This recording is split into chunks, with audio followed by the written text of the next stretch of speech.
So my whole mission is to make more naturally high, happy, healthy people in the world. Mm-hmm.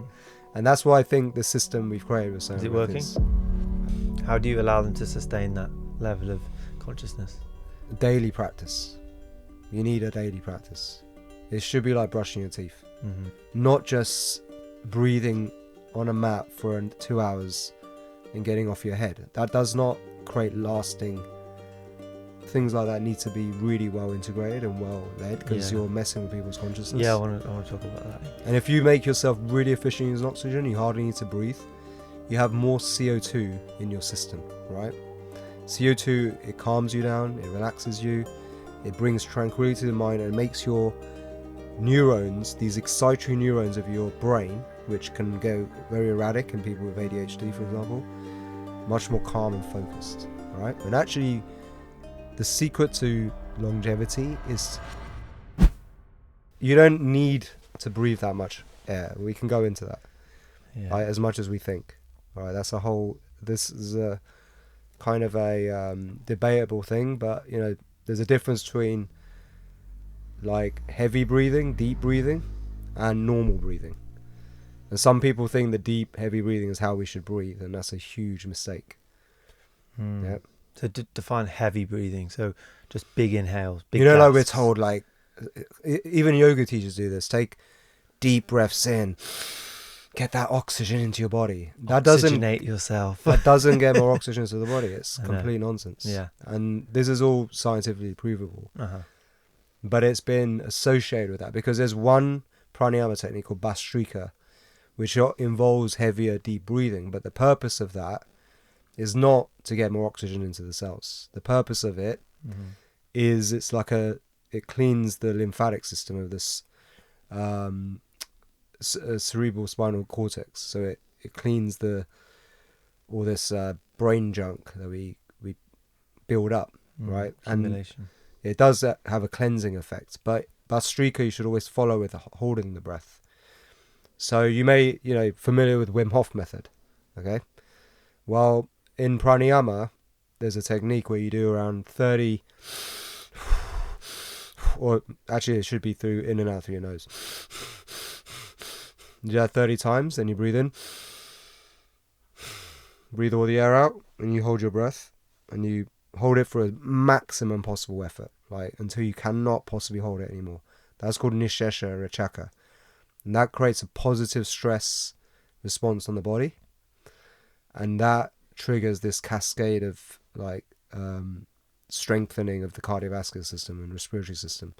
Because if you take oxygen away from the body for a brief period, right, which is what we're doing, because the Bhastrika gets rid of the CO2, then holding your breath is you're able to do that for much longer, because CO2 is what tells you need to inhale. So if you can then hold your breath for like 60 seconds to 90 seconds, that's when the oxygen levels start to drop in your bloodstream. So when you take away something from the body, just for a brief period, right, like we do with food, the body adapts to becoming more efficient at surviving on less food. And it makes the entire system more efficient. So if you take away oxygen is like one of the most important things, if not the most important thing.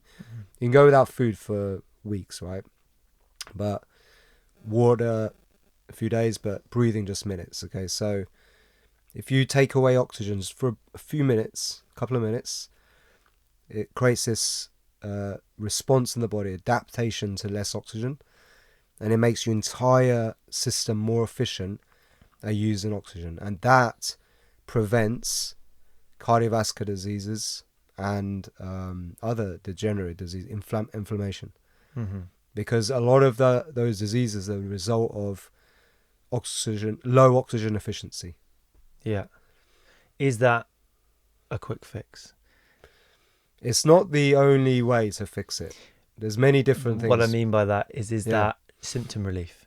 Or can that really give you like a way into, it feels to me like we can do that, but then is that really getting to the root of the problem? No, the root of the problem is it's holistic. There's many reasons why you may have low oxygen efficiency, right? From your stress levels, anxiety, the food you eat, the diet, you know, you consume, the lifestyle that you're leading, whether you love your job or hate your job, whether you love your family or they hate you and you hate them, you know, many different factors, right? That's the real cause. Yeah. But what this does is it gives you a way to tap into the actual mechanism that creates efficiency of the body, right? It's like when people go on a fast for food, right? A diet. You take away calories. Same thing with breathing exercises. Generally what you're doing, the functional breathing techniques, is you're taking away oxygen from the body for a brief period, and the side effect of that is that you get more efficient using oxygen, but you also develop what's called CO2 tolerance as well over time. And this has this amazing effect, right, at affecting the mind, right, which is then, you could say, the primary source of most people's issues is their mind, right? Because yoga, the idea of yoga, tantric yoga, is to bring tranquility to mind, peace to mind, right? So you can look at that from a emotional level, a spiritual level, right? But you can also look at a physical level, like what is the chemistry of peace? What does it look like, right? And there's a chemistry in the brain, a neurochemistry in the brain, where you'll create certain feel-good neurotransmitters and hormones like endorphins, dopamine, serotonin, right? Actually, I say this acronym is really good. DOSE, DOSC. It stands for dopamine, oxytocin, serotonin, and endorphins. This is the molecules of bliss, right? And breathing exercise can awaken this within. We call this the Soma within, right?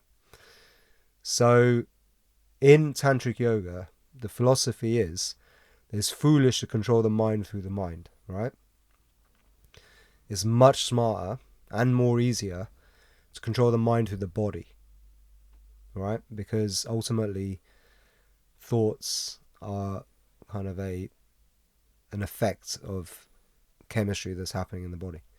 So I mean, an example is like, think about decisions, right? Decisions come from thoughts, right? Now think about a time when you've had a crazy hangover. I don't know if you ever have, but for me, whenever I've been drunk or really hungover, I've made the worst decisions in my life. Stupid shit happens, you know. Missing turns is like quite, you know, benign stuff, but then car crashes or just like missing appointments, forgetting shit, you know. Most of my bad decisions happen under the influence of something. So that shows you that your chemistry of your thoughts is really affected by, you know, things you consume as well, whether it's drugs, alcohol, but even food can change our thoughts.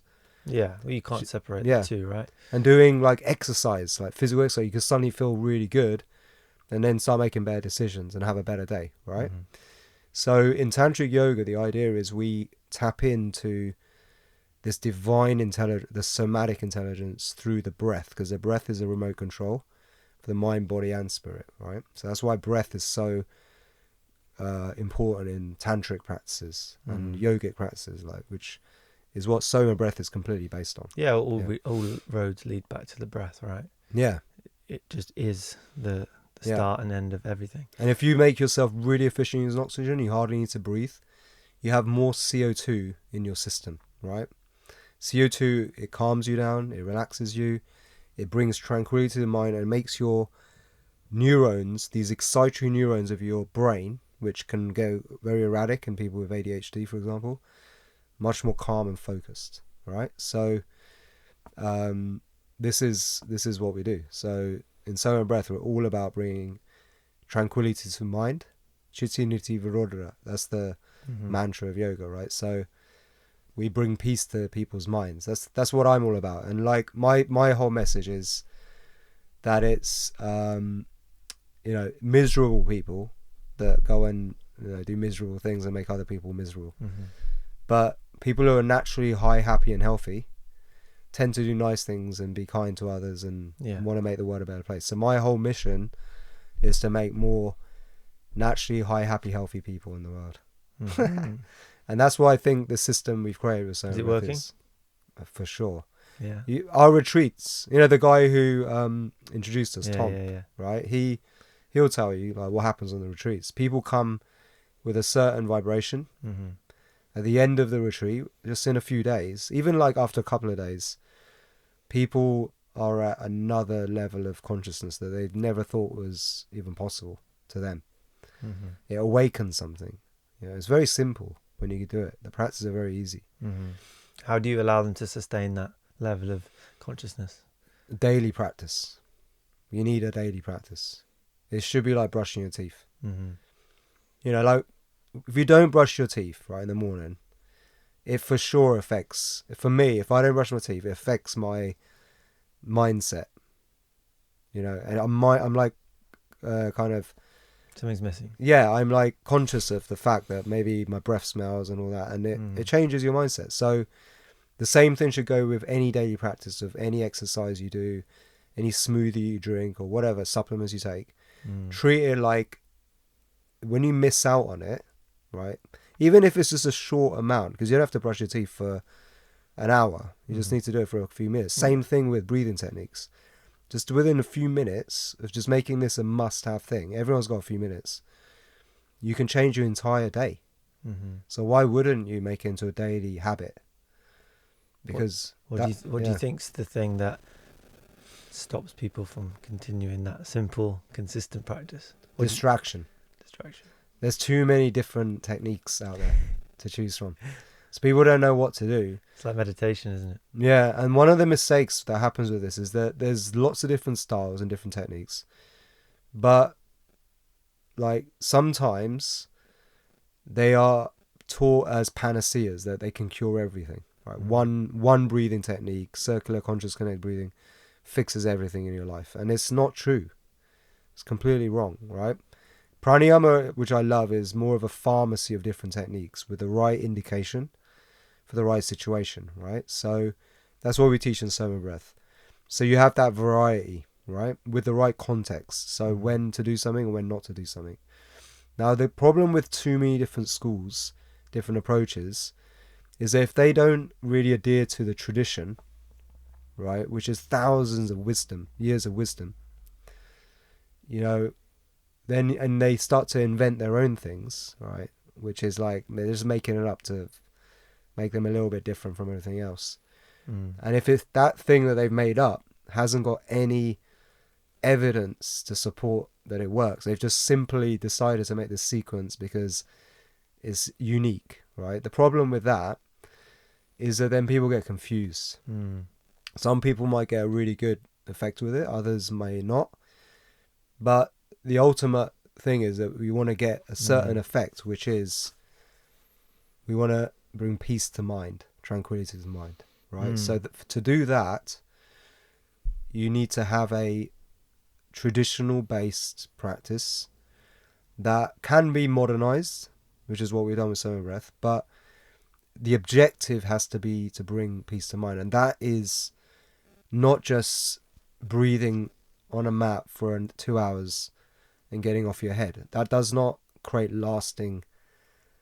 It needs to, firstly, things like that need to be really well integrated and well led, because you're messing with people's consciousness. Yeah, I want to talk about that because I have that conversation a lot. It seems to be happening more and more.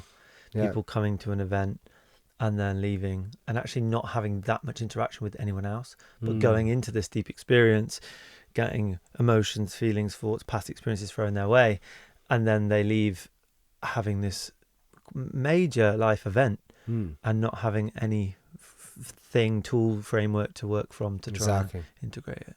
Exactly. So this is really important, that it's done properly, responsibly. But what really brings tranquility to mind is how you're breathing throughout the day. That's the most important thing. That's what makes most sense to me. Like what you're doing, you may have 1 hour on the mat, but what about the 23 hours? Yeah. Right? One way to make the miracle molecule, nitric oxide. Right, so we talked about CO2, but nitric oxide is the miracle molecule. right? And nitric oxide is antiviral, antibacterial, antimicrobial, it's anti-inflammatory, vasodilator, bronchodilator, and it's essential for us to be healthy.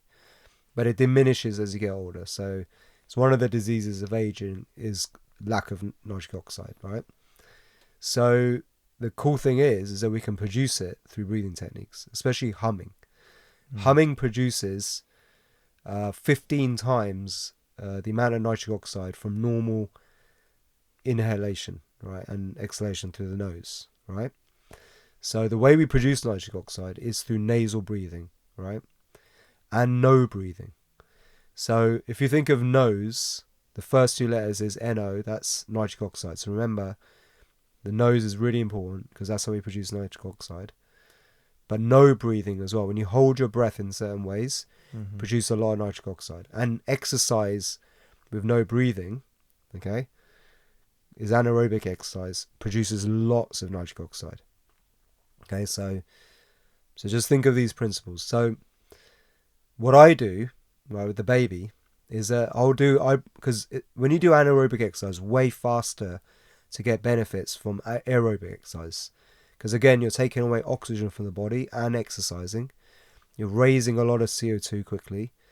And you're not bringing in more oxygen. So it's like riding a bike without stabilizers. Aerobic exercise is like having stabilizers on your bike. It's still good. It's still good exercise. You should do aerobic exercise. But it's not as powerful as anaerobic. All of yogic practices are meant to be anaerobic. They're not meant to be like aerobic dance workouts as you see in some gyms and studios. They're meant to be meditative practices where you're holding your breath and the pose for long periods of time. It becomes like a static contraction. Functional isometric contraction is the most powerful way to exercise. There's a guy called Bob Hoffman who wrote a book about it. It's a really good book. Bruce Lee used to train like this, and that's what gave him super strength. And that's what the yogis do. This all comes from ancient Indian martial arts, which is the source of a lot of martial arts, believe it or not. So what I do with the baby is so what you have to do is you have to shake him to sleep. So my sleep routine, you're like this, right? So shaking is a great biohack. It releases a lot of stress. But as I'm shaking her, I'm also humming to her, and she hums as well with me. It's crazy. She mimics me. And that helps her relax, calm down, and go to sleep. So I do few minutes of humming, which produces quite a good daily dose of nitric oxide, right? But then I'm also then doing other exercises like bouncing up and down on a ball, holding my breath, which also gives you that anaerobic exercise, right? So what I do is I use these principles and things like singing even and humming. Yeah. They're really good exercises actually, and especially humming for nitric oxide. And I do it with her and she copies me. So do you see how you can kind of start to integrate your baby, your child into the thing? Because otherwise, if you don't and you get too caught up in the drama of having a child, you'll end up neglecting your own daily routines. Yeah, for sure. And a lot of people do that, and I see it, and they get dad bods and they let themselves go, and so, and in the beginning it's hard, right in the beginning, the first few months is quite challenging. So you might, you're forgiven if you let it go a little bit for a few months. I did. It's hard, but then you get back into it, and the baby becomes like an amazing exercise buddy. It's cool. That. Yeah. Nitric oxide and the humming. How is that linked to activating your vagus nerve? Because I so humming affects the vagus nerve, because when you make any sound like hum or blowing through a tube, even blowing or ooh or om, okay, that stimulates the vagus nerve, which calms the nervous system. Also, when you exhale longer than you inhale, like double the exhale or extend your exhale, okay, which a lot of pranayama practices involve long exhales, you also stimulate the vagus nerve by the exhalation, because exhalation reduces your heart rate, right? And it turns on parasympathetic. Inhalation stimulates the sympathetic. So we're constantly going through sympathetic, parasympathetic like this through the breath. So this is where problems can happen, because if your breath rhythm becomes erratic because you're stressed, that changes the heartbeat rhythms, right? It has an effect on that. Yeah, I heard it you affects talk your about HRV. This. Yeah. So rhythmic breathing is the foundation of yogic breathing, is to just, even with a few minutes of rhythmic breathing, you can bring balance back into the physiology. Is there such a thing as knocking your heart kind of in a regular rhythm by breathing poorly or breathing in a pattern that's kind of, I guess, not rhythmic, or not like in a more harmonious state? If you've got a regular is kind of the word I'm looking for, a regular breathing pattern, that can knock your heartbeat into the same thing and not be very good for you. Yeah, when you're relaxed and you're in a positive mindset, your breathing tends to become more relaxed and rhythmic, harmonic. When you're anxious and your mind's all over the place, your breathing matches the frequency of your thoughts. So if your thoughts are all over the place, your breathing automatically becomes like that. It's weird. Yeah, as you said, it's a remote control, right? Heightened, excited states as well, even if they're good, can make you overbreathe. They can make you hyperventilate. So it's very important that you also have moments to just completely zen out and do like Vipassana or something, which is just breath awareness. Because we live in a very excited world. There's so many sources of excitement and fun and cool stuff. There's also a lot of drama. There's the news and media. And all that information, which stimulates us, it tends to pump our dopamine levels and our adrenaline and cortisol if it's a negative stress. And that makes you breathe like you're going into some kind of a battle or a fight or into action, right?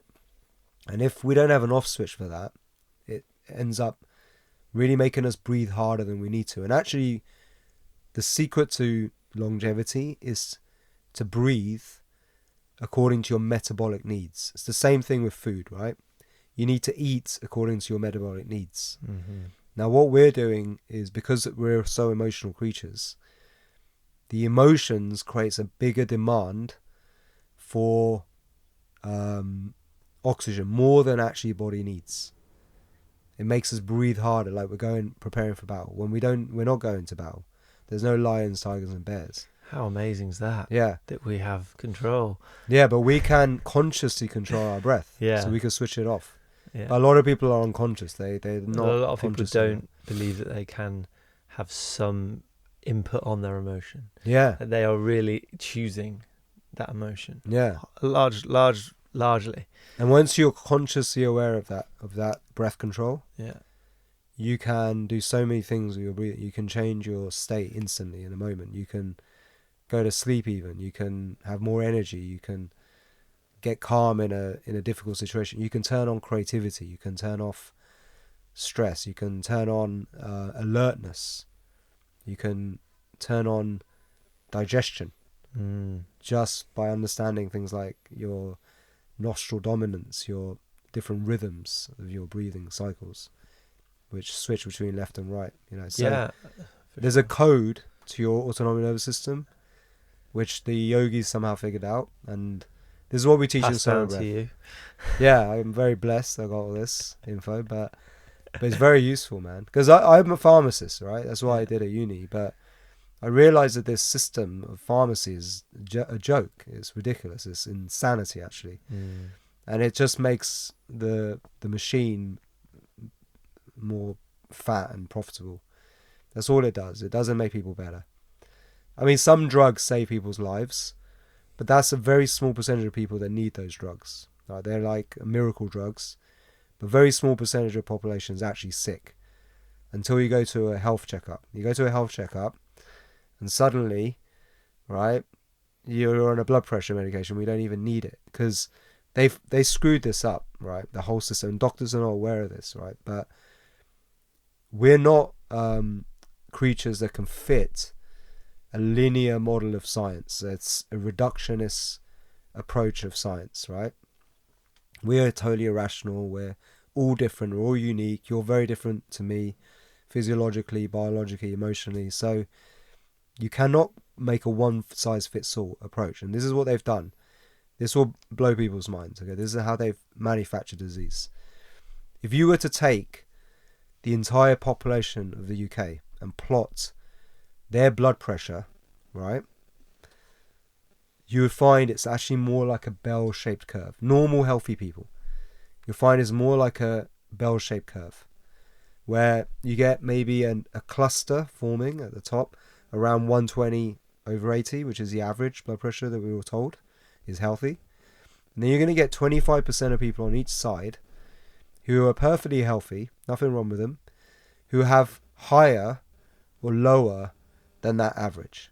Now what happens is a healthy, normal person goes in for a health checkup, doctor does a health checkup and goes, oh, your blood pressure is so high, but I feel great, what's wrong with me? But you shouldn't be, you should be 120/80. So then they freak them out and they go, all right, you need to have a pill, right? Because this is the percentage. If you have your blood pressure there, you're going to get this. So now suddenly you're on a blood pressure pill. Now you're correcting someone who doesn't have a problem, because no one is an average. We're all different and unique. So you're correcting a problem that's not a problem with a drug. So you're messing with people's chemistry. And so then that creates a cascade of side effects, right?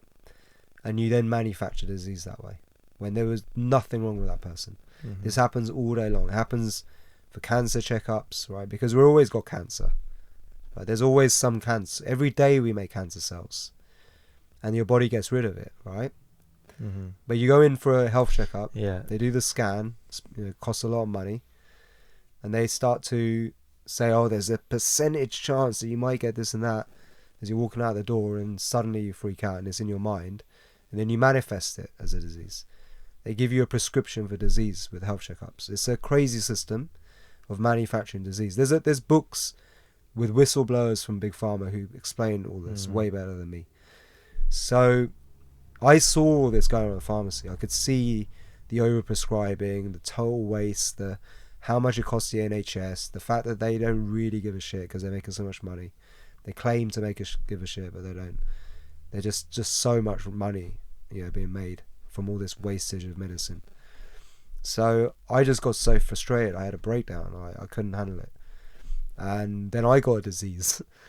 So I was going through that, healing myself. That's how I came to all of this. And best thing that ever happened to me. Like, if you got a disease right now, and you're young, and you're sick, you got some autoimmune or some issue, it's a gift, right? Because you're still young, it means your body can easily replenish itself. And if you just change your lifestyle and figure out a few things, this is what we show you how to do in Soma Breath. I believe, and it's not going to be for everybody, I'm not going to guarantee any results, you can transform this into a new way of life that is so incredible that it will just blow people's minds. It's like crazy magic, and you'll find a new meaning and purpose in life. So everyone who's sick right now, a young age, look at that as a gift. That's what I did. I was very fortunate. That's what happened to me, and look what's happened to my life as a result. I was a miserable, pissed off, angry pharmacist, and then the disease gave me proof of concept that you can heal yourself. Yeah, you said you hated yourself. Yeah, I hated myself. Tell me a bit about because those times. I felt like I failed. Who? I felt like I failed myself and my family and uncles, people I borrowed money off and shit. Because I used to run raves. Like, music was my thing. I used to run massive drum and bass night, 2,000 people every month. Whereabouts? For 3 years in the UK. Where in the UK? In Reading. In Reading. There's a big rave called the Matrix. Yeah. Matrix. But the night was called Bassheads. So it was amazing. It was the time of my life, and I thought that's what I was going to do, was be a DJ. But then I got in a crazy, mad world, crashed and burned, lost everything, and I ended up having to finish my finals because my parents gave me so much pressure. So I lost this event, and then I ended up becoming a pharmacist. I went from illegal drug dealer to legal drug dealer overnight. So now I'm suddenly a pharmacist popping pills. So you just went to study pharmacy. Yeah. Wow. Yeah, That's yeah. quite a transition though, going from a No, I raver. already was studying it. Uh-huh. I was already studying it. That's, you know, as an Indian, you have to do one of these degrees. So I was already throughout my university career, I ran the dance music society. I created my own society. I figured out a loophole, university, where, so there were no good raves. There was no cool parties at the university yet. So I found this loophole. Me and my friends were all like ravers. I was like, I bet you I can get the university to fund us to run raves. It was like, nah, it's crazy. What are you talking about?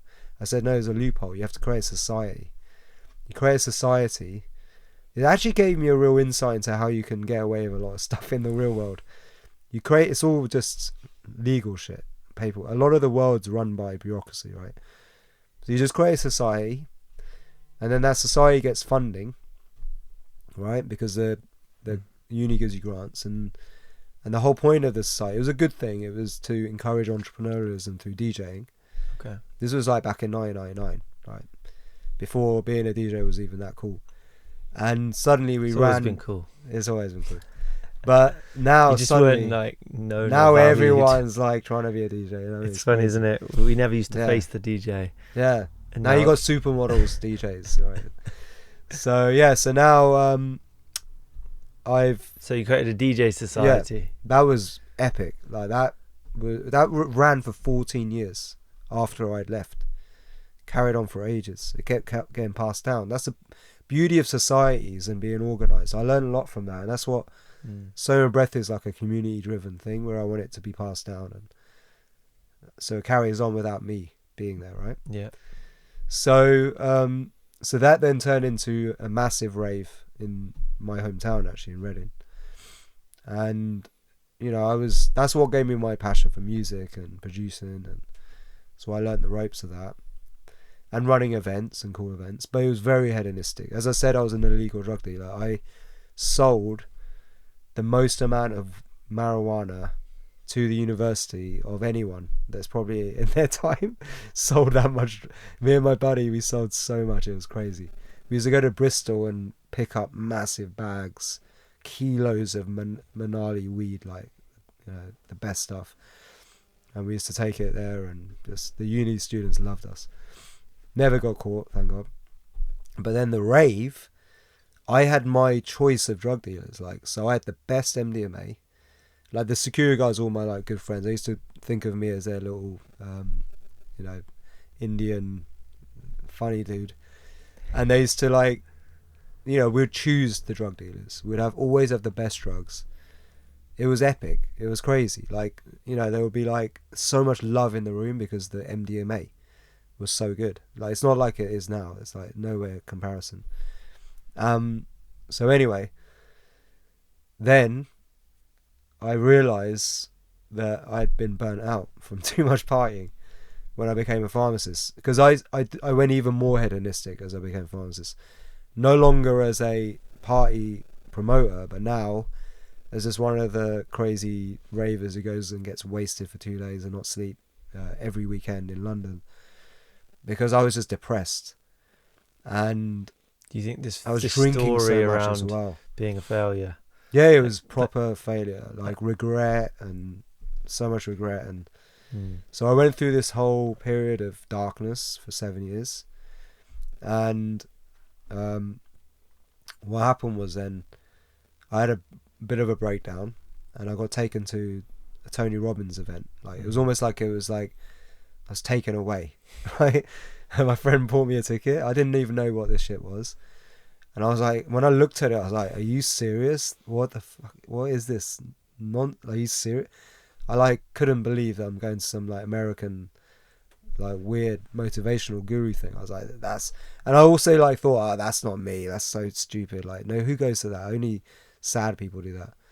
I went to it. It was the best thing I ever did. And it was 3 days of the most transformation packed into one event. It was mind blowing. And at the end of it, I found out, like, what actually changed reality for me. It was the fact that through lifestyle change, you can prevent and heal diseases. So it's the first time I heard anyone talk about health, nutrition, and stuff like that. So I was like, right, I'm going to put Tony Robbins to the test. All right, I've got a pharmacy full of sick patients. Let's make my job a bit more fun by seeing if I can cure the patients and get them off the drugs. So I did that, and I came up with this healthy shopping list service, which I would give to patients, and they would go over to Walmart, Asda, right, and they would buy the stuff and get better. You know, I wasn't selling Benylin anymore. I was telling them how to make their own cough mixtures. Or like people on a lot of medications, they tend to eat constant processed foods and microwave meals and drink liters of Coca-Cola. So I'd be like, hey, why not like make your own versions of this? Just spend a little bit of time. If you really want to get off all these pills, just try this. I've seen the results. So most people are willing to do stuff, but they're just not informed. They're not educated. So as I look on YouTube, YouTube has just started then to get popular. I was like, on YouTube you can find any recipe. Like, so there were so many recipes. Just use this link. So I'd give them like a bunch of links, and they would do it. And so people would make their own stuff. Finally, they're starting to cook for themselves. And I'd got all these raving fans within a few weeks coming off all the pills. But I got fired from my first job for mismanaging the pharmacy. That was a dark moment. And I said to the pharmacist, so what am I going to do now then? Like, he goes, I think you should go into coaching. I think that's more suited to you. So I was like, okay, that's interesting. And that kind of did definitely put me on a different path.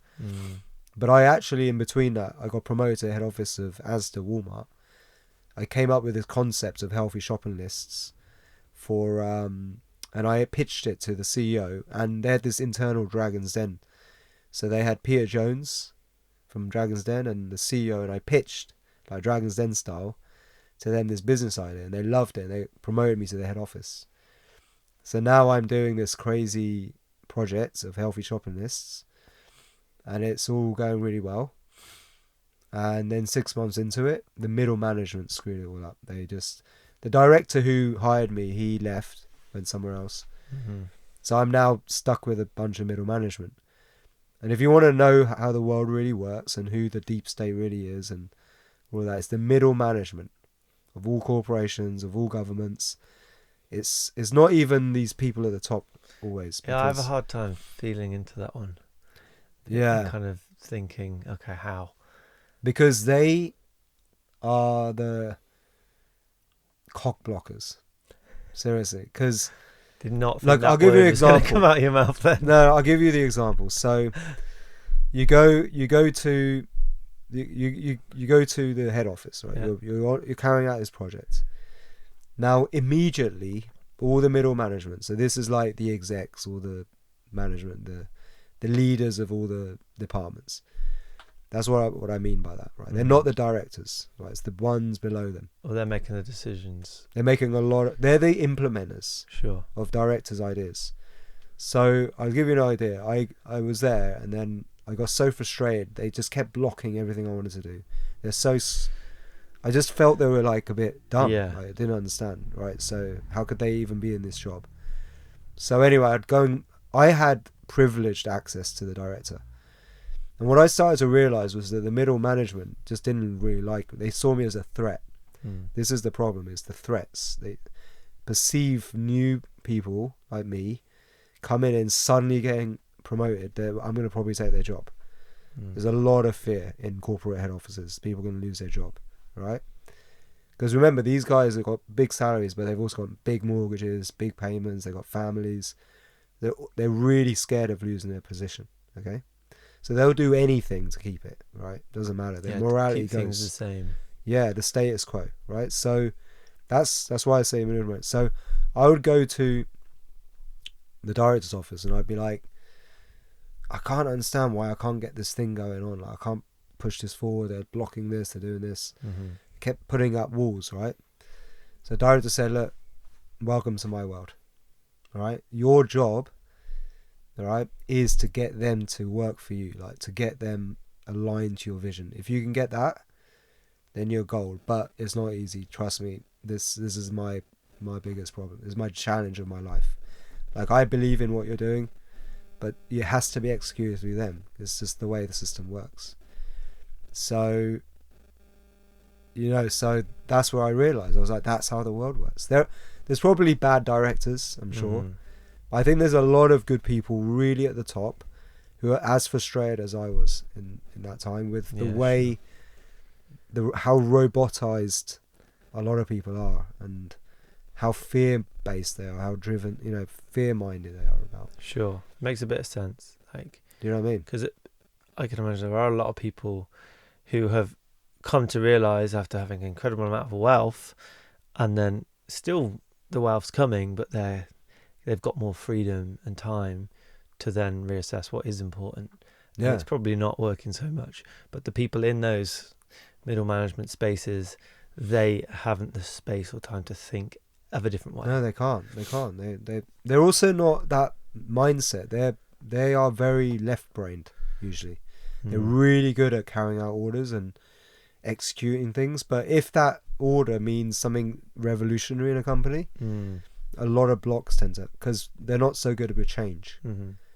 People are generally not very good with change. Like humans don't like change so much. The brain is like that. It's uncertainty. Yeah, we don't like too much change. We like things just to be comfortable and stay the same. That's how the brain functions. But it's the only thing. There's different degrees of it. Yeah. Some people are way more into novelty. They love new things. Like they're the ones who become the entrepreneurs who push humanity forward. And that's why there's a rare breed of people like that who do what's 99% of people won't do, like live in a van for 2 years. Exactly, right? It's crazy, right? So yeah, that's the way the world works, I think. And so I got really frustrated. Anyway, what I realised was the corporate system isn't what I'm supposed to be in, and I got disillusioned. I lost faith in God. I lost faith in any higher power working at a corporation. I was like they're corrupt. This is corrupt. This world is corrupt. So I got a taste of that, the truth of the world is corrupt at that top level. No doubt about it. So I had a major breakdown. I suddenly get a disease and I'm shitting blood 40 times a day. So now I'm fully I've become atheist, don't believe in God. I'm like, if there really is a God, they wouldn't want me to punish me like this. What have I done wrong? I'm just doing good in the world. There's obviously not a God. There's only a devil. If there is a God, it's a devil. Right? I had all these crazy thoughts and I just started to hate everything. And obviously you get autoimmune and now you're shitting yourself. And there's so much fear of going back to your old job, which you hate and you work so hard to get out of. So there's all that disappointment, that failure. So I crashed and burned and I just wasted away. I lost a third of my body weight. The consultant said, I asked the consultant, what about diet? What about stress? What about nutrition? She was like, nope, shut up, take the pills. So she gave me two choices. Either have your colon removed or be guinea pig for a drug. Hasn't been tested. She said, I can put you on the wait list for that. So I was like, this is just, forget it, I'd rather die. Forget it. So I left that. And then I had this dark night of the soul moment. I remember this judgment day. I think it's like judgment day, where it's whatever choice you make, it's going to determine your life, whether you go to hell or more heavenly reality. And I had this real crazy flashes, mad intense dreams. And then suddenly, they say that God sends a gift of desperation, but suddenly a day or two later, a very close friend of my family, Swami Ambikananda, she kind of comes to the rescue and says, you've actually got a gift here. If you can turn this around, you could be an amazing role model with your tenacity to want to help people. So she said, look, I can't guarantee anything, but here, maybe try this and that. From yoga and pranayama and meditation and things like that. So I had to let go of my disbelief because that's not something I was into at all. Indians growing up in the UK generally have been educated out of their culture, so we don't really think that that's cool. So at that time anyway, now it's way more open, people into it. But so I was skeptical, but I just gave it a go. And then suddenly, an uncle of mine also said, you've got to read this book, The Power of the Subconscious Mind by Joseph Murphy. Actually, Tony Robbins his guru is this guy Joseph Murphy, so read this book, maybe that'll help you. So that came at the same time. And that shifted everything. And I realized the source of all problems and disease is the mind, the unconscious mind. Yeah, you said that the disease comes from your character. Yes. The ego mind. Disease is character. It's your character. Can you explain that a little bit? So actually Wilhelm Reich also, that's where I got it from, but I realized that this is true by my own experience, is that, so really disease is caused by bad habits that have been going on for too long, right? So accumulation, going off your own natural rhythm, right? By either a very strong ego that is stubborn and doesn't want to shift even though when it's told the right information, or because it's just been programmed with bad habits, as a lot of us are programmed with. Now, look at the advertising as we were kids, right? I don't know how old you are, but it was all about sugary cereals, sugar, Coca-Cola, Michael Jackson, Pepsi, you know. It was all just processed food driven advertising to children, right? So I grew up with a really shitty diet. And then also we're really encouraged by our peer groups at school to be cool. You've got to smoke, you got to drink a lot, shitloads of alcohol, not just like a wine, but 15 shots of tequila. To be right? really cool, you got to drink 15 shots of tequila at least. So I wanted to be really cool, right? So this is all created by the fact I was bullied a lot as a kid, as the racism thing and all that shit. So I really wanted to fit in, right? I really wanted to be in the cool gang. And to get into that cool gang, you got to be like them. So, you know, doing acid at 14 years old, smoking shitloads of weed when I was a kid, and all that. And so the identification of a character, that is very much linked. It's formed by your early childhood experiences, 0 to 7 years old, and then it carries on through your school, media, family. You know, the interaction with your mum and dad. Like my mum and dad had a horrible relationship. I'm constantly living in this stormy environment.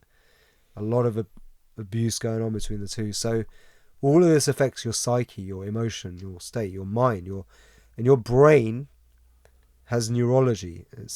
And you could argue, right, on a physical level, your reality that you perceive is actually a reflection of the neurology of the brain, because that's where your memories are, your habits, your patterns of behavior, and so on, right? All the stories going on. So that's why I say disease is a character thing, because that character creates the lifestyle, the habits, the patterns of behavior that is going to lead someone towards disease, which is what happened to me.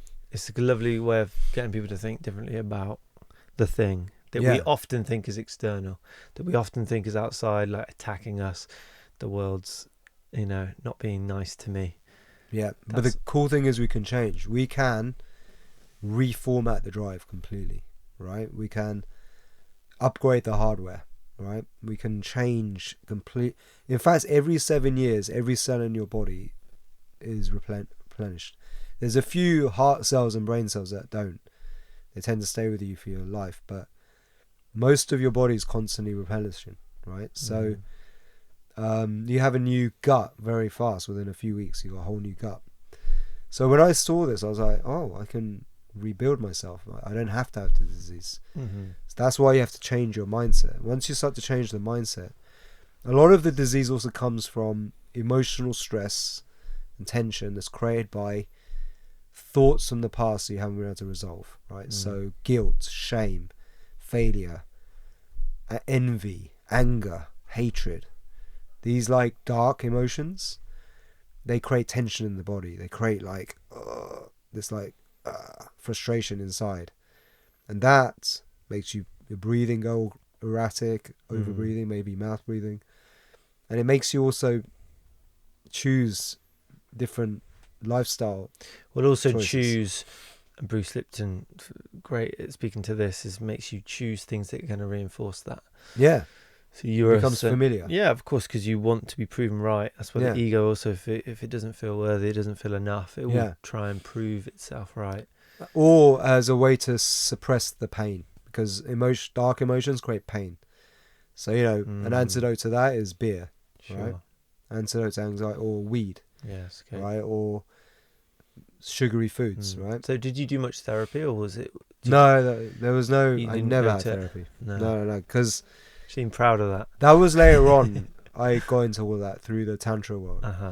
But I did my own through the books I read, and my Swami, she's like a therapist. Yeah.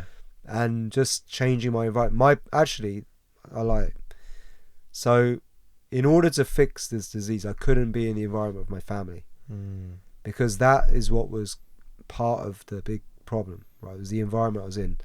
Panicking parents who hated each other, angry and pissed off, and there was so much resentment and feeling I failed them, and then them being disappointed in me and all this shit, and then getting sick, and it's like, oh my god, my son's like got no hope, he's just a disaster. That's what I was thinking. Like, that's what my mum's thinking. And disease is actually like these sorts of autoimmune diseases. If you go back, quite often it's the relationship with the mum. If you have disappointment or disruption in that very core primal relationship, because that's the first interaction you have when you're born, and actually as you develop in your mum, if you fall out with your mum, right, it causes crazy trauma.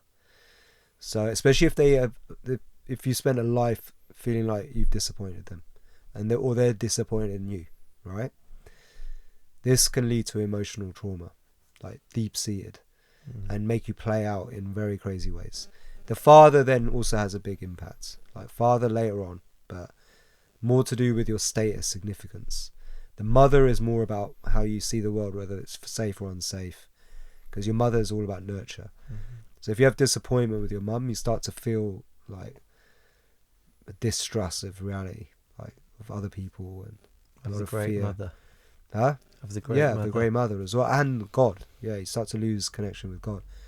So, so I had to move. So my best friend's a psychiatrist at the time, amazing guitarist called Mish, and a lot of the music in the early Soma Breath stuff was what we produced at this time, because me and him had a little band at university, and we carried on for a little while, but he became very busy as a doctor. I was this pissed off pharmacist, so we neglected it a bit, and we just got caught up in drama, so we didn't really focus on it, but the stuff we made together was epic. So anyway, I said to him, look, like, I can't live with my parents, I'm going to die here. Like, he said, look, I'm now moved into this great hospital accommodation, as he's a psychiatrist. It's a converted mental home he was living in. So I said, like, well, why don't I come to you? I'll sleep on your couch if I need to, and let's just go and focus on the music. Let's just do it. I've got time now because I'm dying. I feel like this is going to cure me if I do this. Yeah. And he was like, okay. And he came in. So I would have many moments of trauma and terror, and just the pain of colitis is horrible. And then, like, I'd get into these dark spirals, thinking that my life is shit, right? And actually in those moments is where we make the best music, by the way. But so that's often the case. It's crazy, yeah. With art. Yeah, so he this was the best therapy ever. This is what fixed me, I think. So I would like get angry and pissed off, and I'd start ranting. He'd be like, look, let me tell you what I had to do today. So he'd just look at me and goes, well, this morning I went to have to section someone, because this lady came home and she found her husband had shot both their kids and then hung himself, and she came home and saw that, and she went completely insane as a result, and was gonna kill herself and shoot other people on the street. So I had to go and section her. So I was like, your problems are nothing compared to what she's going through, right? So every time I'd have a little dark moment, he would put it back into perspective by just coming up with what he had to do that day, how shit people's lives really can be, in order to make me feel a bit more grateful for my situation, right? And that gratefulness tends to resolve a lot of grief, right? So yeah, that really helped. Yeah, it's interesting. I always say to people, don't try and it's different, but I think it's also similar. Try not to reference like other parts of the world and justify like what you're going through, because someone else is always gonna have a harder time. But don't let that bypass your experience. Yeah. So what would you say to that? Because I think a lot of people do that, but in my experience, it often takes them out of actually doing the work. It's kind of a quick fix to be like, oh, I haven't got it as bad as these people. But do you know what I'm trying to say? Because what it does is it brings you to gratitude. For sure. And that's what it's more about. Yeah. It's gratitude. It's actually feeling that emotion. It's just changing your physical state. Yeah. You need to, if you want to manifest stuff, you need to be in the right state. Yeah. Emotional state. You can't be in negative, pissed off anger. What you need to do is just change your state, and then you do the work better. I'm not saying you don't do the work. Yeah. You have to do the work. Yeah. But you can. The work is way better when you're in a positive state. Yeah, good shout. You know what I mean? Yeah. So then you just went into those stories a little bit more, and you were able to rewrite the. Yeah, and then we made all this music, and then I started to do this special hypnotic programming techniques over it. Okay. And then I discovered this Ayurvedic system of healing through diet, and I discovered colostrum. Yeah. Colostrum is the miracle stuff. I was going back through your YouTube. Oh, you saw Greatest hits. Yeah. It's every 3 videos. It's colostrum. Yeah. There's a lot of colostrum. So that was the thing that really helped with the symptoms, and to keep me and put me into remission was a combination of all of this. And then I actually created a music therapy business, and I became a digital nomad and started to travel around the world, and that's when I discovered Koh Phangan, and I lived in Thailand for several years. But on that way I also met Wim Hof, ended up becoming the producer of the Wim Hof Method music soundtrack and his right hand man for a little while. We're still friends and stuff, but then I wanted to branch out and do my own thing, so hence Soma Breath. Like I wanted to go really into what I do, very holistic approach. It's quite deeper, but Wim's is an amazing system for a lot of people.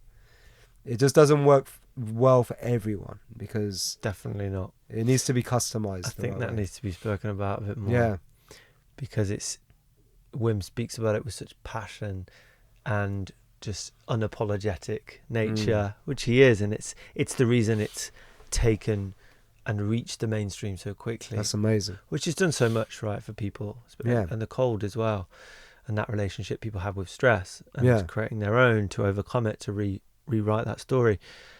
What would you say are the drawbacks of the Wim Hof method, and what people should be understanding before they even go into something like that? The drawbacks is the fact that the way it's been interpreted. Okay, so let's actually.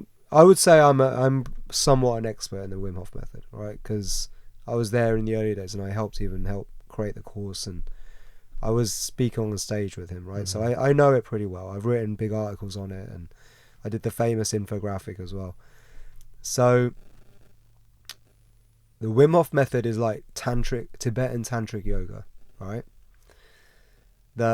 And he's learned a lot of different modalities, Wim has, and he's put it into his own kind of approach. But what they've done, marketing wise, is they've taken some elements of it and ignored a lot of the other stuff that Wim does, right? Like the original course had the yoga in it, which is all functional isometric. It's the correct way of doing yoga. It's really genuine yoga.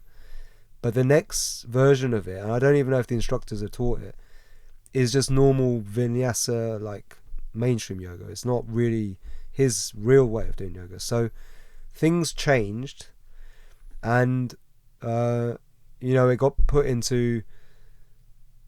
got too simplified, a bit too simplified, and it's great. 3 rounds of breath, 30 times, and then hold your breath. It's very simple. It's very simple, practice. And it works, and it breaks through the barriers. But there's also in yoga, you've got in Ayurveda that we're all different.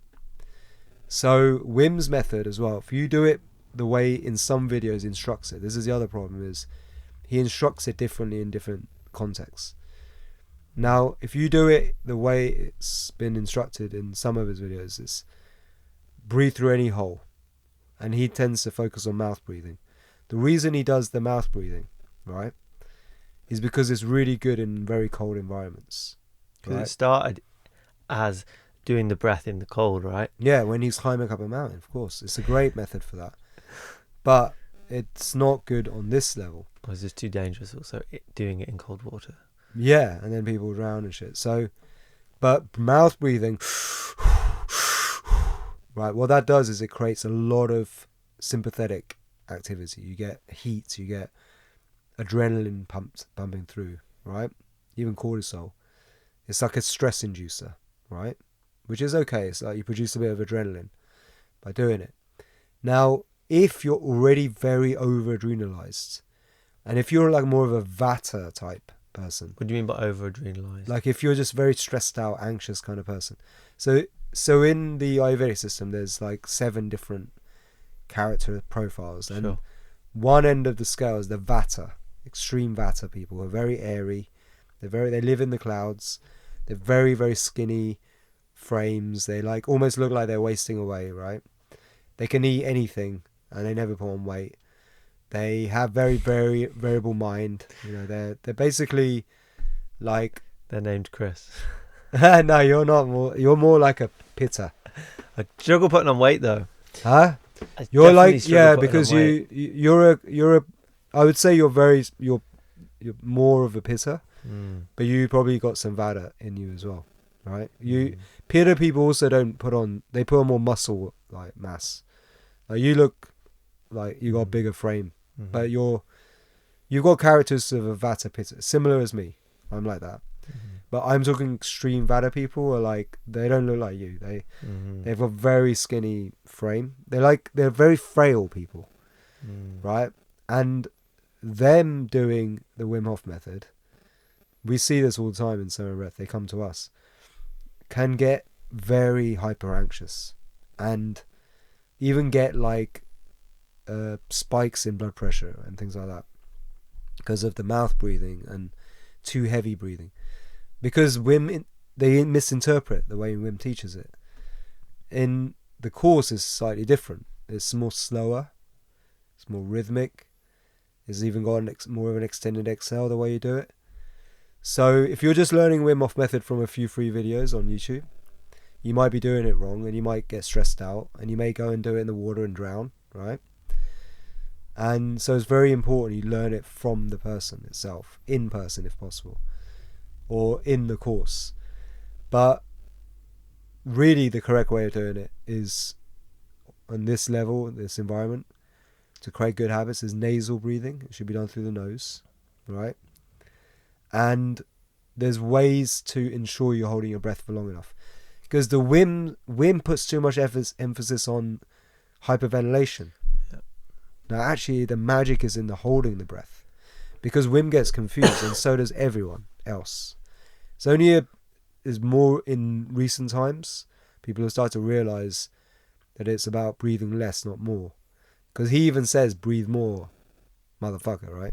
He says that as his mantra. Sure. But actually it's not about breathing more. No. It's breathing more consciously, yes. But he doesn't say that. So it's a mistake. It's that mistake I spoke at the beginning, is that hyperventilation doesn't get you more oxygen to the system, right? It's the CO2 that does. So in the Wim Hof method, the real active ingredient is the breath hold.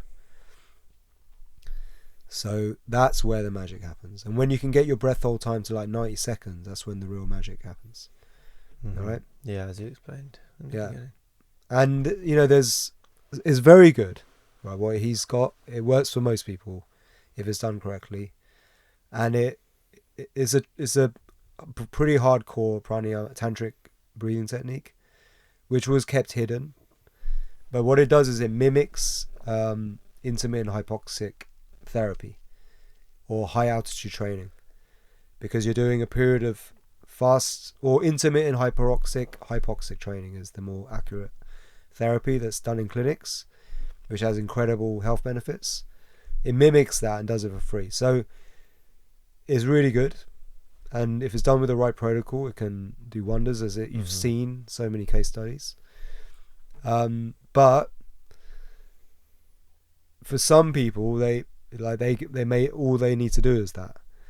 For others, you may need to change a few more aspects, like your mindset. If you're an addict, if you have got psychological issues, if you need therapy, if you are eating the wrong foods, it doesn't matter how much Wim Hof method breathing you do.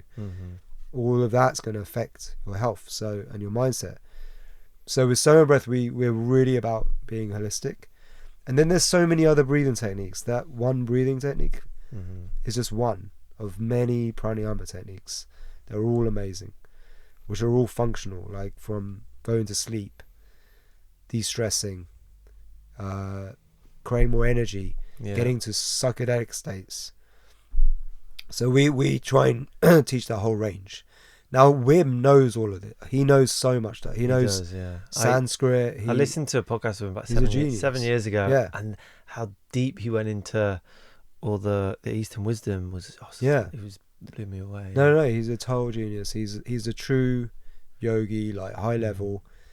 But I feel that it's been, and it's probably the right thing, the right approach. It's been productized for, I don't even know if that's a word, but it's been turned into a product, a package for the mainstream masses. Yeah.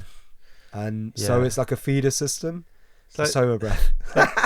That's what it is. I mean, it's great. It's amazing. It's amazing what he's done, and he's like the ultimate, for me, one of the most important people of our generation to come along. Yeah, for sure.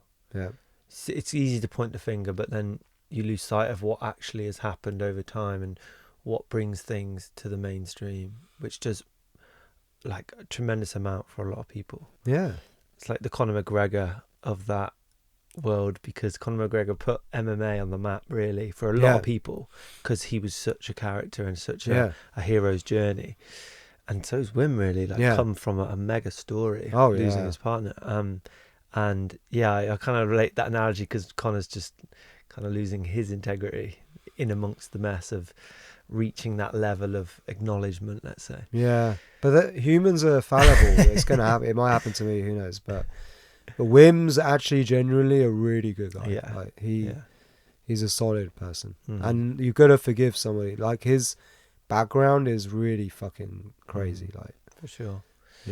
I can go into crazy stories about it, but I don't want to. But yeah, I know his son very well. I'm very close to it, and he gets a lot of unfair flack. Some fair, but a lot of unfairness as well. I mean, anyone with a couple of thousand subscribers gets shit. Yeah. Wherever they're at. Yeah. One thing that kind of feeds into this that I do want to maybe even finish on is what I was thinking about earlier around Soma, and how you will keep the integrity of it. And how do you do that? How do you put in things that keep the integrity of the thing you're trying to, imbue and embody, because people will learn it and they'll move away and they'll create their own thing, or like teachers. Because what I learned from Vipassana, like what Asen Goenka did, is it's amazing. He brought it into the West, but then he set each center up as its own isolated place. So then, and it's genius, really. It's kind of like, it doesn't feel like it would feed into growing something, but if the idea was, if one center got a little bit, let's say, corrupt or just lost its integrity, then you've still got the 99% that haven't. So it was like a way of spreading it, and rather than trying to control it, So yeah, how's that feeding into something? It's the biggest challenge, is especially now that everyone wants to be a guru, so everyone wants to create their own method and all that. And so I've taken away I've detached from the control, like myself. Mm. Like I've created a really solid framework which is replicable. You know, we train instructors, but it's impossible to control what goes on after that. You know, like we have to trust the universe that it will keep carrying on as it did with the Dance Music Society. It just kept getting passed down, and it just gets passed down, and there will always be offshoots. You know, there's always going to be people are going to say the Soma Breath is an offshoot of Wim Hof method, you know, stuff like that. It's not entirely true, because I was doing the same techniques that healed myself. Just Wim made me really believe in the breath, the power of the breath. I'll give him all the credit. The fact that he turned me on to, it was the breathing, because I did a lot of different techniques, but it was the breathing that I think makes the big impact. So I'll give him a lot of credit for that. But there's going to be someone else going to make some other breathing method, right, from doing our training. As long as they stick to tradition and wisdom of the past, I don't care how many schools. The more there are, the better. We must adhere to the traditional wisdom that matches the science, right? And the reason, it's all about the result. What are you looking for? You go through Soma Breath training, the idea is you become more peaceful, naturally high, happy, healthy person who goes on to do good in the world and is inspired and driven to make this world a better place, push humanity forward. That's the whole mission statement of Soma Breath. That's what we're about. So it's the result that matters, right? So as long as you're focusing on that, and that's what you want to create in the world, then go for it. Do whatever method you want. Figure out. But, you know, and I see from my own experience that certain communities of these sorts of, you know, teacher training type things, they're not all adhering to that belief system of that's the result I'm looking for. Does this training that I'm teaching and sharing make that person a better person, you know, than before they came? Or does it turn them into an egotistical, arrogant arsehole who thinks that they're God and can manipulate other people and take advantage of them, you know? And that happens, fortunately, right? So my whole thing is the code of ethics, clear principles that I want to pass on, right? I come from a dark world. I hung out with crazy gangsters. I know what it's like to be off integrity, and I realize that that's not my truth. And some people don't wake up out of that until it's too late. Like I luckily woke up out of it at an early age, and so I never want anyone to have to go through that shit. And I'd rather they learn from my wisdom and not have to suffer in the way that I did. That's it. Yeah, beautiful way to end it, man. Yeah, we're so malleable. Like I've been in those places, and it's just felt very normal. Very quick. Yeah. And one minute you're maybe getting into a little bit of trouble or having altercations, conflict, and the next minute you're taking drugs that you thought was so far away from you, can be so close to you. You're like, and it just becomes normal. Yeah. It's fascinating, but it's you become your environment. Yes. You really become the people you hang out with. Yeah, and I even witnessed that now with even, you know, the 10 years of diving into more self-development and understanding myself a lot more, getting to know my direction and what's going to serve me. I still notice it now when I go back into hometown environments, and I notice I change within it, and I'm like, God, I'm quite hard on myself because I feel like, God, I thought I'd done more work than this. But then it's like, no, actually, it really is the environment that's bringing this side of me out that I don't get to witness in any other spaces. But what I found, like with our instructors' feedback that they give us, is that, so I just said you become your environment, is that the people around them become like them. They become inspired by them. Yeah. When they see their transformation. That's what I get fed back. It's like, oh my God, like, I'm shifting people around me. I'm changing my environment rather than the environment changing me, because it's giving the control back to you. Sure. That's what we do. So that's the whole point. It's like you can either be programmed by circumstance, the environment, media, TV, other people, or you can be the one making that positive influence, or negative even, right? Some people are very good at creating negative shifts, in the environment around them, like politicians, right? But there's what we're all about is you become so empowered and so high vibe, the people around you shifts, your environment shifts around you. So you can then survive anywhere in the world and make that world wherever you're in a better place. Yeah, You know what I mean? absolutely. And then also what happens is when you change your state like that, is I'd say your vibe attracts your tribe. You start to really call in the right-minded people, the like-minded, because we are ultimately like frequency generators. We're bombarding out frequencies of energy and vibration to the universe, and people are drawn magnetically to those who are vibing at the same frequency. And so Soma Breath is a system of magic as well, because actually that stands for Soma, system of magic as well, right? Did you know that before? No, it just No, really? it just clicked. So it is, because like, what is magic? It's bending reality is like magic. It's like making something come out of nothing. Abracadabra. With my words I could create. Casting spells. But ultimately, you can do this with good intention, and the results in your life can appear like magic to those around you, right? Because there's such a profound shift. Like, once you got incurable disease, a month later, you're back to full health when everyone said it was incurable. Now, that's magic, right? In the olden days, I'll be like, whoa, that's hocus pocus. Now it's all scientifically explainable.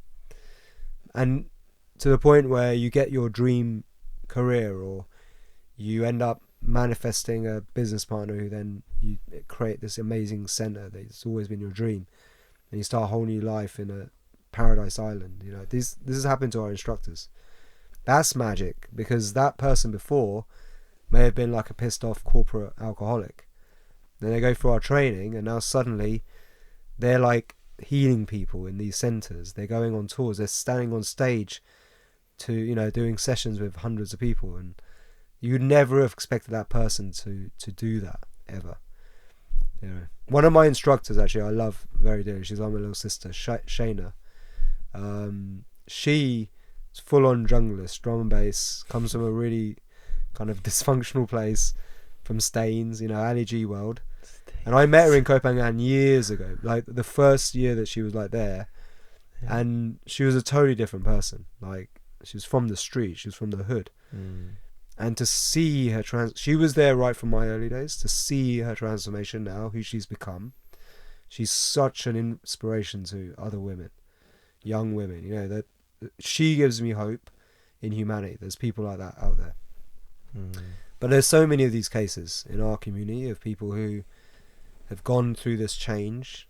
All they're doing is learning what's actually the right habits to form, right? And then just practicing it and doing it. It's very simple stuff. It's not rocket science. And they see the shift, and then suddenly, like, you know, I've got like amazing case studies of like our instructors who have got people off autoimmune diseases, depression. You know, that's the thing that gets me the most excited. Every morning, sometimes I get a testimonial. Every other morning, or at least every morning, I get some testimony, either from what I've done or what instructors done. But the instructor ones are the best. When someone tells you, "Oh my God, I just did a protocol with this client, and they had colitis, ulcerative colitis. Now they don't have it. Thank you so much." You know what I mean? You know. So yeah, that's what I do this for now, is to see those feedbacks. Yeah. And now we've got Cambridge University. They're literally about to publish it. It may be yesterday. It could have been done already. My breathwork study with it. It's the first of a kind breathwork study with Cambridge University. Wow. Or what's going on with the neuroscience of the brain with my protocol, this 21-day protocol, where we have a build up to very powerful psychedelic like experiences that are very transformational. And they wanted to map what's going on in the brain to identify the kind of the mechanism of psychedelic effects from breathwork, and then comparing it to other psychedelic real plant medicines, which they did. So they've done these comparisons as well. So I think it may be published already, because they said it was going to be Wednesday. And what's your predictions of what that's going to indicate to them? Oh, they really told me that it, our breath protocol creates like predictable psychedelic effects.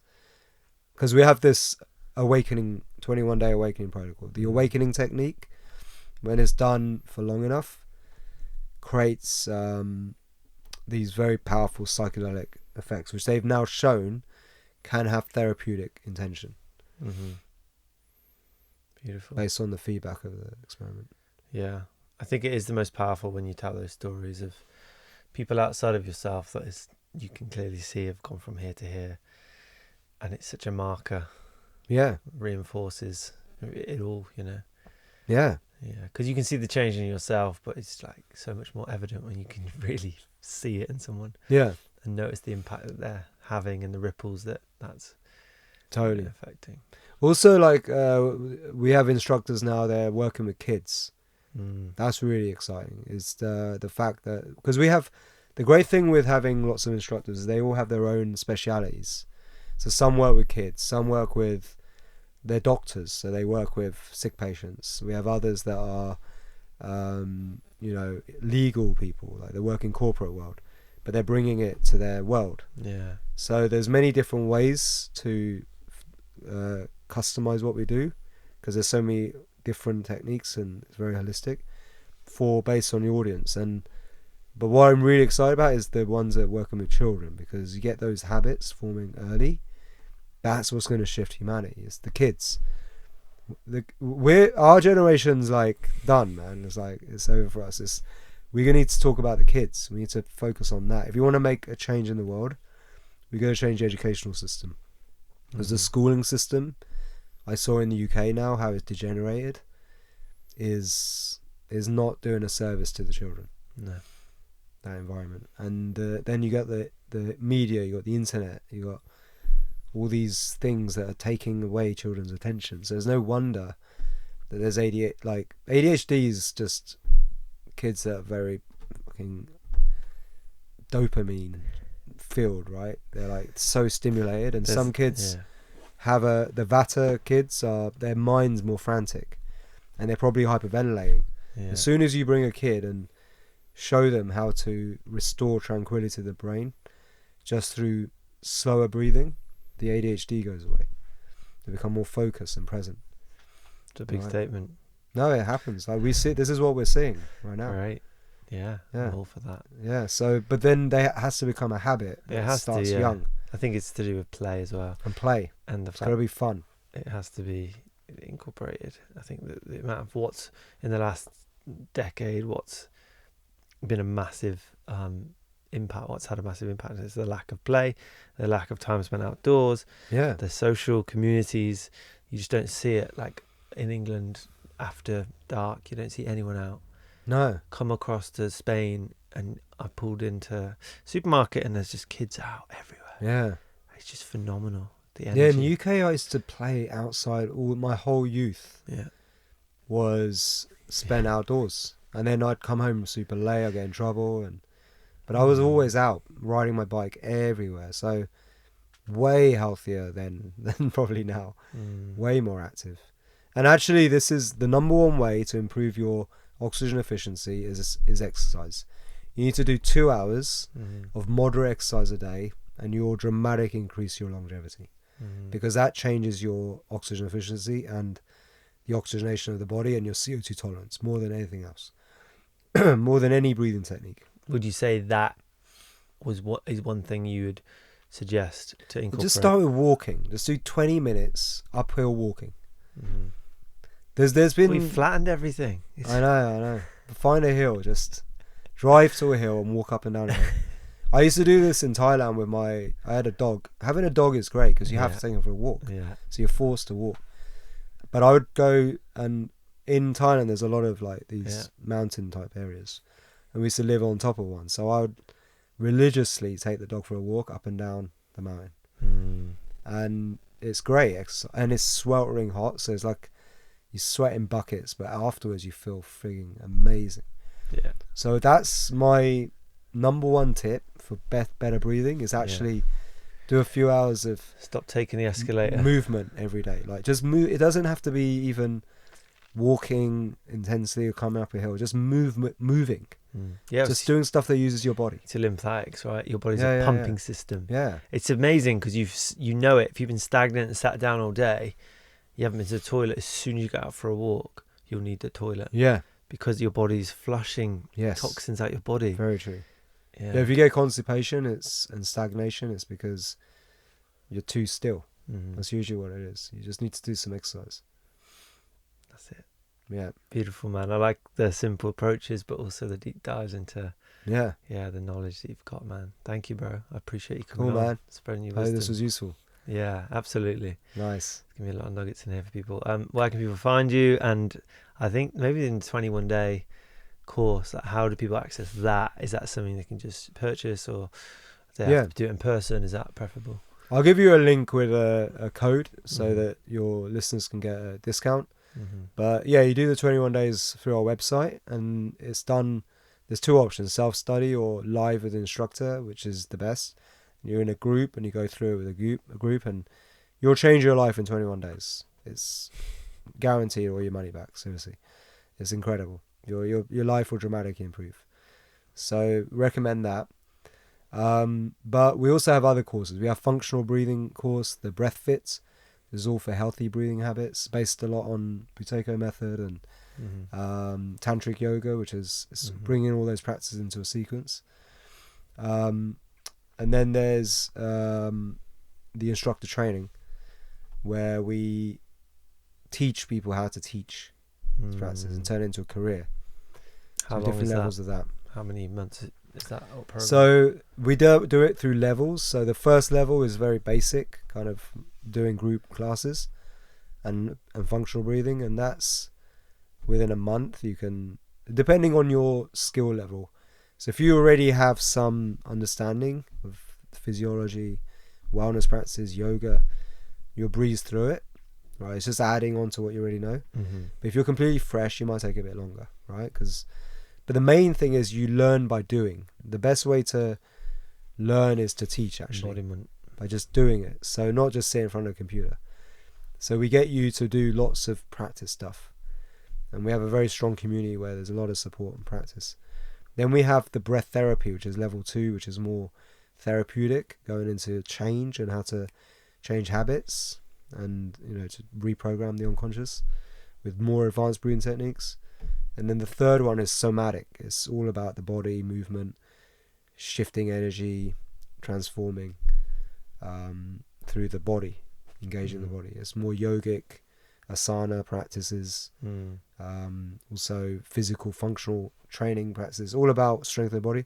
So shaking rituals, sex magic practices. It's all the higher states of consciousness stuff. But the first two levels give you the foundation.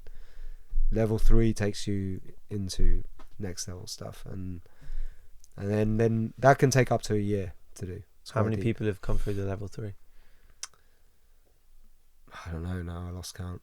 Like, we have over 2,500 people doing the training. Yeah. Or I've done it, but I don't know. Like, a smaller percentage do all the way through. Yeah. Like a lot of people, you'll be surprised. Don't even open the box. This is a true thing. There's many people, right, out there, you believe it or not, they just buy stuff and they say, I'm going to do it tomorrow, and they never even sign on, and they may have 100 courses like that. It just makes them feel good just to say that I bought this course. Some people have like loads of money and they just do that. And then there's other people who've got like too many certifications, and then they never take action. They're always students, right? So I like the ones who just stick to one course, just do it, and then make it into a career and do something with it. Yeah, serious people. Yeah. Thanks, man. Anything else you want to leave anyone with? So for me, like, the most important thing, right, to my success has been keeping things fun and light, and focusing on doing something fun that you love to do every day. And the moment you wake up with lack of enthusiasm, the enthuse is actually the god of like power and strength and drive. And enthusiasm is what drives a lot of our habits, positive habits or negative. The lack of enthusiasm can lead to apathy, You don't even want to get out of bed.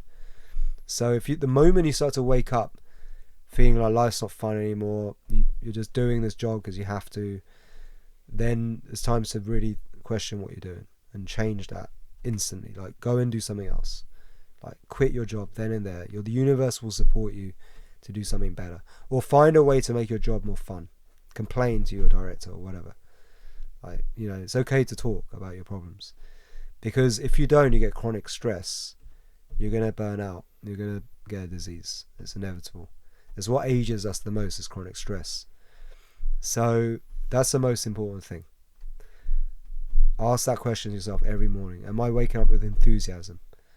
Right? Enthusiasm to do a hard day's work, but also be kind and compassionate to other people. The moment you wake up feeling like you hate everyone and you're just faking being nice, is chronic stress.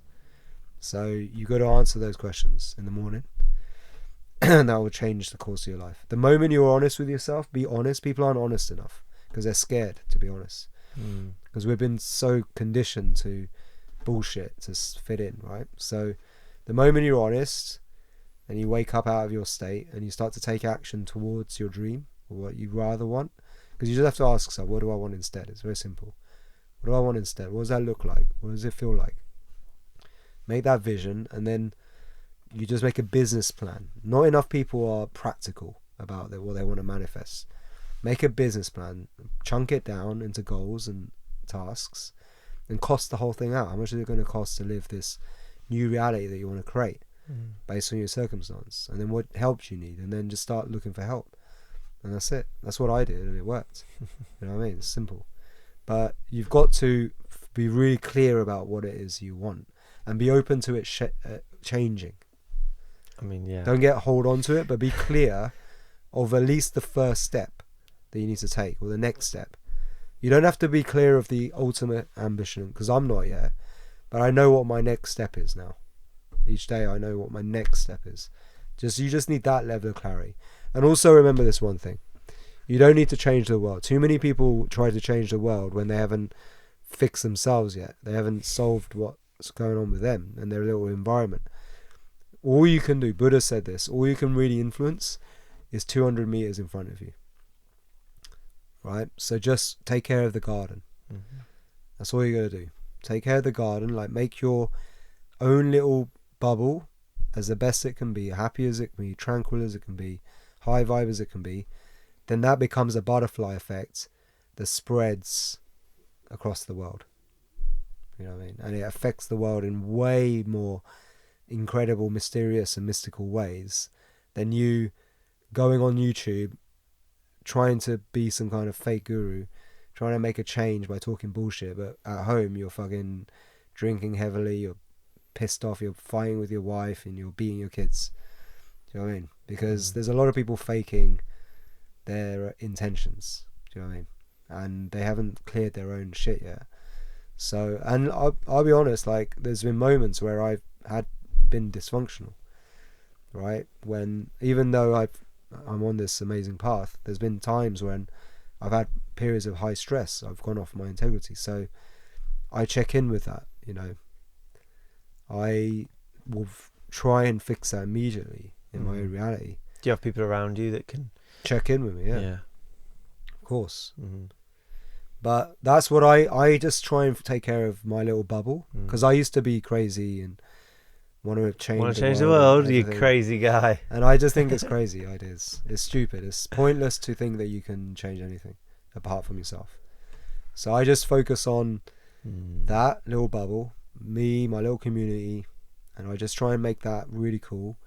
And it's happening. The change is already happening. Look, Wim Hof, right, is a classic example of this. I started working with him before he was a big name, like way before, like 9 years ago or something, is when we first met. And all he did as well was just take care of his little bubble. Yeah. Right?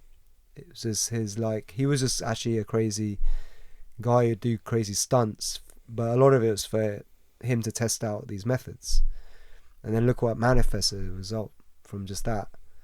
One thing led to another, led to another. Look at the impact that it's made. You know what I mean? Yeah. people overestimate what they can do in 10 years, but underestimate what... No, it's the other way around. Is it? People like he really did a lot of... People don't see what Wim did before he became super famous. He spent 20, 30 years of hardcore training to get to that level of strength and stamina. And well, he was using it to cure his own depression, right? And he did a lot of work before he became who he is now. So what people are unwilling to do is put that 10, 20 years in to get to a point where you can make any impact in the world. People are unwilling to do that 10 years of focus on one thing. Yeah, that's what differentiates those who really make a difference in the world, push humanity forward, and those who just talk about it. Is the ones who are willing to put 10 years full focused, complete conviction and drive towards making their little bubble a bit better. Right? You know, that could, like Steve Jobs, he wanted to make a good computer for himself first, and then it turned into this, you know, thing that changed the world, right? But he was like, look, most computers are shit, so I want to make the most beautiful computer that I would want to use every day. Yeah. And he did the fucking work, man. It's like hard work to get to that standard. And then look what happened as a result. But people aren't willing to do that. It's not easy to make that beauty on the work in this world. It takes like determination and perseverance. Yeah, I think you also have to be okay skills with it. Have to be developed. I think it's also, you have to be okay with it never happening. Whatever you like, because there's no real arrival of like doing the thing, but also there is. So maybe you wanted the new career and it does happen, so you've got the thing, but then you've still got to do the work whilst you're there, and still got to continue and consistently show up for that thing. So it's not like kidding yourself into a false sense of you're going to arrive someday and it's all going to be bliss. It can be bliss now, but it's also not outsourcing the moment to then focus on a future. So it is that dance between the two. Yeah, well, I'm talking about like to the people who buy law of attraction courses, who get this idea that you just do a vision. Well, I like what you're saying throughout, which is you've got to do the work as well. You've got to do the work, because a lot of people who get caught up in this idea, this illusion that you just have to think and things manifest. It's just not the way the world works. In law of attraction, the key word is action. I like that. Yeah. Nice, man. Cool. We end with a hug. All right, brother.